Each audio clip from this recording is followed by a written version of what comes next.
We're in an historic drought, and that demands unprecedented action. It's for that reason that I'm issuing an executive order mandating substantial water reduction across our state.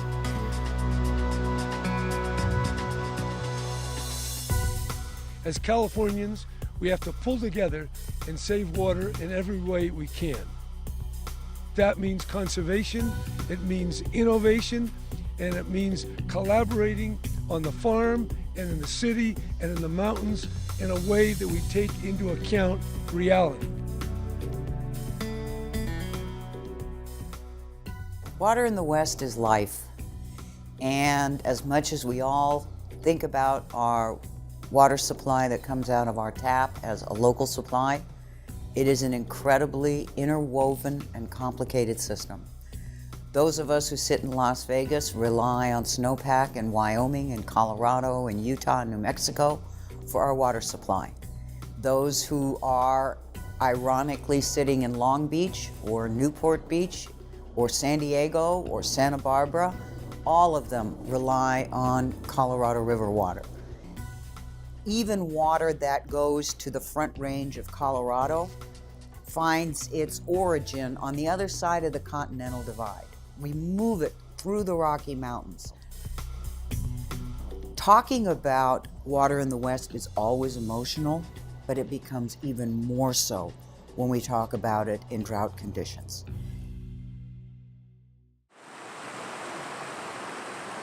We're Sharon and Pat O'Toole of Ladder Ranch. We're located in the Little Snake River Valley, which is on the Colorado-Wyoming border, west of Steamboat Springs, Colorado, and south of Rawlins, Wyoming.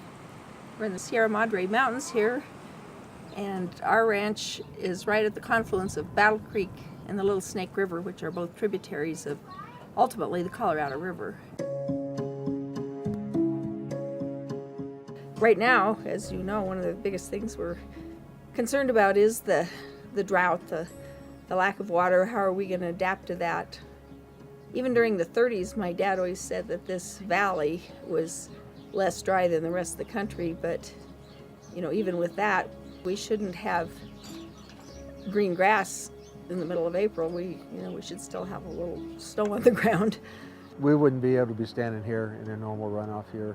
This is as low as I've ever seen it.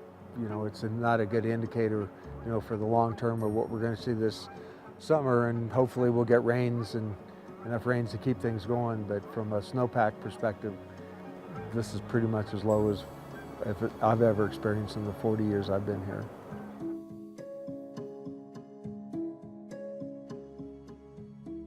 I'm Dan Roddenberry. I'm a second-generation farmer. Farm with my two brothers and mother.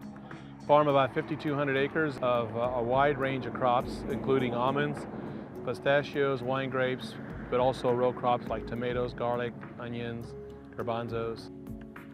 We are in our fourth year drought. Last year we had no allocation. This year we have no allocation. Because of the impact of the drought and the regulatory restraints on the project have made water unavailable to us, and we've become more reliant on the groundwater to irrigate our crops.